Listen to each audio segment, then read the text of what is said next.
నమస్తే, నేను అంకిత. ఇటీవల ఏపీ ముఖ్యమంత్రి నారా చంద్రబాబుపై మాజీ క్రికెటర్ అనిల్ కుంబ్లే ఒక ట్వీట్ చేశారు. ఇది ఇప్పుడు వైరల్గా నిలిచింది. అయితే ఈ ట్వీట్ బెంగళూరు ప్యాలెస్లో ఉన్న వైఎస్ జగన్మోహన్ రెడ్డిని కలవరపెడుతుందా? అసలు అనిల్ కుంబ్లే ఏం ట్వీట్ చేశారు? అయితే ఈ విషయంపై డిస్కస్ చేయడానికి నాతో పాటు senior journalist Durga Kumar sir ఉన్నారు. ఆయనతో మాట్లాడదాం. నమస్తే సార్. నమస్తే అమ్మా అంకిత, మన వీక్షకులకు కూడా నమస్కారం. సార్, ఇప్పుడు చూస్తే రీసెంట్గా ఇప్పుడు ఏపీ ముఖ్యమంత్రి నారా చంద్రబాబు నాయుడు పైన మాజీ క్రికెటర్ అనిల్ కుంబ్లే ఒక ట్వీట్ అయితే చేశారు. సో ఈ ట్వీట్ ఇప్పుడు బాగా వైరల్ అవుతుంది. అలాగే చూసుకుంటే బెంగళూరు ప్యాలెస్లో ఉన్న జగన్ని కూడా ఈ ట్వీట్ కలవరపెడుతుంది అంటున్నారు. సో అసలు ఆయన ఎందుకు కలవరపెడుతుంది? అనిల్ కుంబ్లే ఏం ట్వీట్ చేశారు? ఈ ట్వీట్ యొక్క సారాంశం ఏంటి? మంచి ప్రశ్న అమ్మా అంకిత.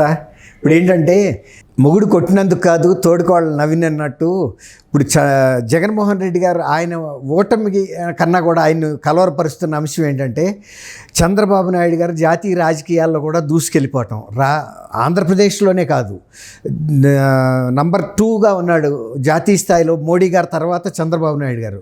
మోడీ గారికి ఒక కుడి భుజంగా వ్యవహరిస్తున్నాడు. అన్ని అంశాల్లో కూడా మోడీ గారు చంద్రబాబు నాయుడు గారిని పక్కన పెట్టుకుని జాతీయ స్థాయి సమావేశాలన్నీ కూడా మొన్న ఇది మన ప్లానింగ్ దీనికి జరిగింది. నీతి ఆయోగ్ మీటింగ్లో కూడా ఆయన్ని పక్కనే కూర్చోబెట్టుకుని మీటింగ్ నిర్వహించారు.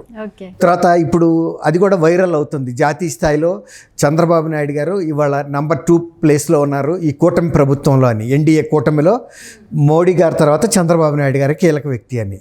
అది ఆయన మింగలేకపోతున్నాడు.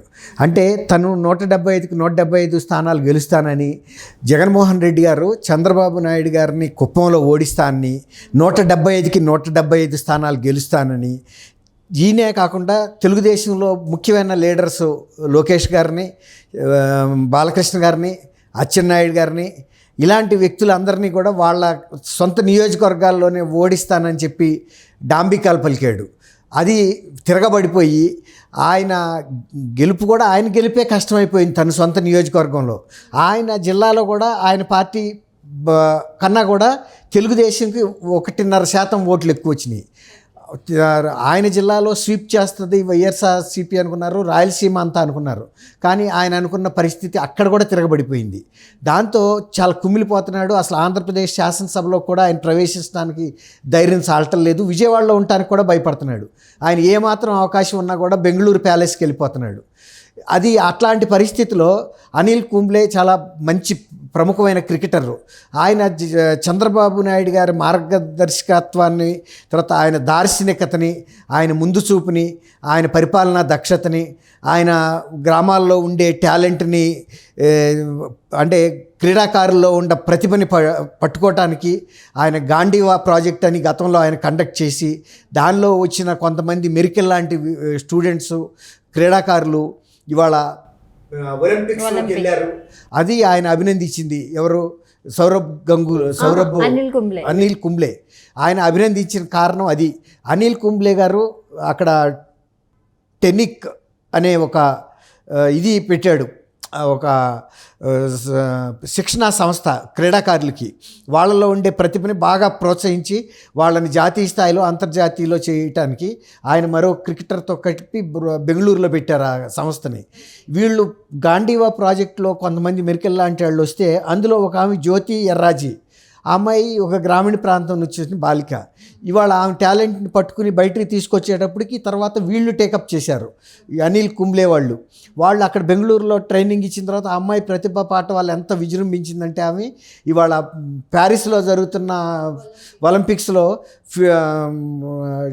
ఒక ఎథ్లెట్గా, ఆల్రౌండర్గా ఆమె దూసుకెళ్ళిపోతుంది. అది మన ఇండియాకే ఇవాళ గర్వకారణం. తర్వాత ఇప్పుడు వాళ్ళ సంస్థకి, టెనిక్ సంస్థకి కానీ, తర్వాత గాంధీవా ప్రాజెక్టు చేపట్టిన చంద్రబాబు నాయుడు గారికి కానీ, ఇలాంటి వాళ్ళు అనేక మంది. ఇది మొన్న ఆడుకుందాం ఆంధ్ర అని ఈయన జగన్మోహన్ రెడ్డి గారు కూడా ఒకటి పెట్టాడు. అది కుంభకోణాలు చేయడానికి పనికొచ్చింది, డబ్బులు దోసుకోవడానికి పనికొచ్చింది తప్ప ఎందుకు పనికిరాల. వాళ్ళు ఇచ్చిన కిట్లు కూడా క్రికెట్ బ్యాట్ ఒక్కసారి కొడితేనే ఇరిగిపోయినాయి. అన్నీ కూడా నాసి రకం కిట్లు ఇచ్చారు. ఇది దీన్ని అదునుగా చేసుకుని రోజా లాంటి మంత్రులు విపరీతంగా ఒక 100 కోట్లు దోసుకున్నారని కూడా ఇవాళ ఆరోపణలు ఉన్నాయి. దాని మీద కూడా విచారణ జరుగుతూ ఉంది. దీన్ని పర్యాటక శాఖ కింద నిర్వహించారు. అసలు రాష్ట్రం అనేక సమస్యలతో అల్లాడిపోతున్న టైంలో వీళ్ళు తోక డబ్బులు దోసుకోవడానికి ఆడుకుందాం రా ఆంధ్ర అప్పుడు సమస్యలతో అల్లకల్లోలంగా ఉంది. యువతకు ఉద్యోగాలు లేవు, మహిళలకు లేదు. తర్వాత ఈ గ్రామీణ పట్టణాల్లో ఉండే నిర్మాణ కార్మికులు ఇదైపోయారు, ఉపాధి కోల్పోయారు.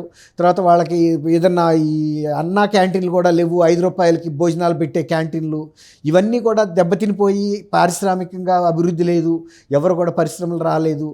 అలాంటి టైంలో వీళ్ళు ఆడుకుందాం రా అని కడుపు నిండినాడికి ఏం తెలుస్తుంది అవతలాడి బాధ. ఇప్పుడు రాష్ట్రం ఏ విధమైన సమస్యల్లో ఉందని తెలియక అలాంటివన్నీ పెట్టడం వల్లనే ఈయన మీద ఇంకా వ్యతిరేకత పెరిగింది.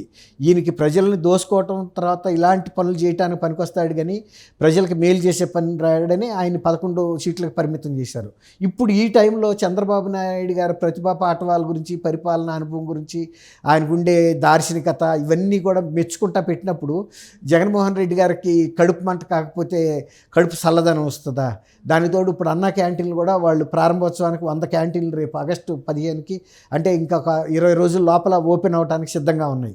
ఇవన్నీ కూడా ఇప్పుడు ఆయన ఫెయిల్యూర్స్, చంద్రబాబు నాయుడు గారి సక్సెస్లు ఇవన్నీ కూడా. అంటే ఇక్కడ చూసుకుంటే అనిల్ కుంబ్లే గారు చేసిన ట్విస్ట్ చంద్రబాబు నాయుడు గారికి చేస్తే అసలు జగన్మోహన్ రెడ్డిని ఎందుకు కలవర పెడుతుంది అంటున్నారు? అదేనమ్మా, ఇప్పుడు చెప్పా కదా మీకు, భర్త కొట్టినందుకు తోడుకోవాలి నవ్వినందుకని. ఇప్పుడు ఆయన చేసింది ఎవరిని? ఆయన పొగుడుతూ చేశాడు చంద్రబాబు నాయుడు గారిని. ఇప్పటికే ఈ ఘోర పరాజయంతో తలకిందులయ్యి శాసనసభకు రాకుండా, విజయవాడలో ఉండకుండా వెళ్ళి బెంగళూరులో తలదాచుకుని మొఖం, ఈవెన్ వాళ్ళ సొంత చెల్లెలు కూడా చెబుతుంది, నువ్వు పాలిటిక్స్లో అన్ఫిట్, నువ్వు వెళ్ళి శాసనసభలో కనుక సమస్యలు చెప్పకుండా తప్పించుకుని తిరుగుతున్నావు, నీకు అంత పిరికాడికి నీకు రాజకీయాలు ఎందుకు, ప్రజా జీవితం ఎందుకని ఓ పక్క చెల్లెలు అంటుంది. ఇప్పుడు అనిల్ కుంబ్లే కూడా అదే చెప్పాడు. అలాంటి నాయకులు కావాలన్నట్టుగానే కదా ఆయన దార్శనికత మూలనే గాంధీవా ప్రాజెక్ట్ అని ఆయన రూరల్ గ్రామాల్లో ఉండే క్రీడా నైపుణ్యాన్ని, సహజంగా ఉండే నైపుణ్యాన్ని పట్టుకోవటం కోసం ఆయన ఆ స్క్రీనింగ్ పెట్టాడు. ఆ రోజుల్లో పెట్టినప్పుడు ఈ అమ్మాయి అందులో వచ్చింది, జ్యోతి ఎర్రాజీ. ఇవాళ ఒక దేశానికే గర్వకారణమైన స్థాయిలో ఉంది, మంచి మెడల్స్ కూడా గెలుచుకుంటుంది ఆ అమ్మాయి. అందుకని ఆయన మెచ్చుకున్నాడు.